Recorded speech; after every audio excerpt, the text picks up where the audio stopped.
Brought to you by Penguin.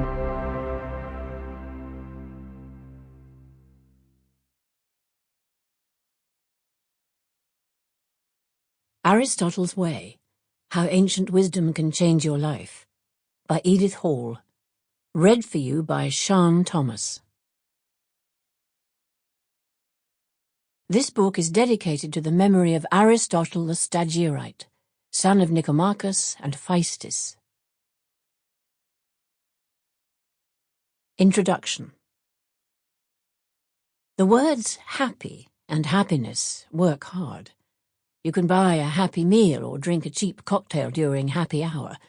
You can pop happy pills to improve your mood or post a happy emoji on social media. We value happiness highly. Singer Pharrell Williams' song Happy was #1 and the best-selling song of 2014 in the United States, as well as in 23 other countries. Happiness, according to Williams, was a transitory moment of elation, or feeling like a hot air balloon. Yet we are confused about happiness. Almost everyone believes that they want to be happy, which usually means a lasting psychological state of contentment, despite what Williams sings. If you tell your children that you just want them to be happy, you mean permanently. Paradoxically, in our everyday conversations, happiness far more often refers to the trivial and temporary glee of a meal, cocktail, email message. Or, as Lucy in the Peanuts comic strip put it after hugging Snoopy, an encounter with a warm puppy. A happy birthday is a few hours of enjoyment to celebrate the anniversary of your birth. What if happiness were a lifelong state of being? Philosophers are divided into two main camps about what that would actually mean. On one side, happiness is objective and can be appreciated, even evaluated, by an onlooker or historian.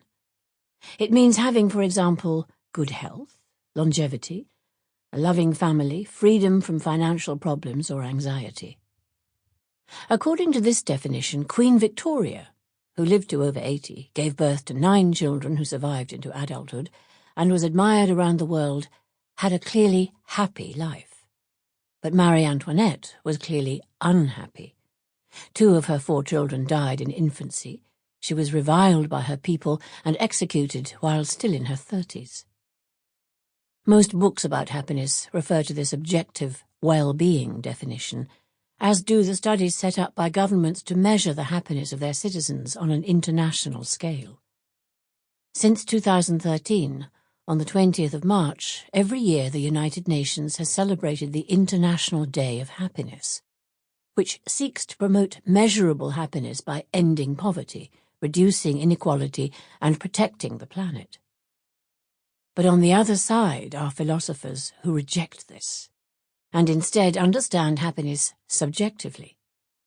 To them, happiness is not akin to well-being, but to contentment or felicity.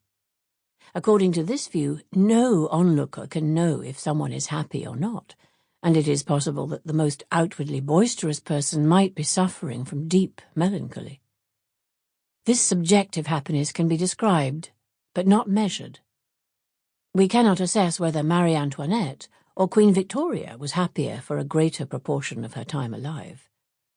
Perhaps Marie Antoinette enjoyed long hours of intense gratification, and Victoria never did, having been widowed early and having lived for years in seclusion. Aristotle was the first philosopher to inquire into this second kind of subjective happiness. He developed a sophisticated, humane program for becoming a happy person, and it remains valid to this day.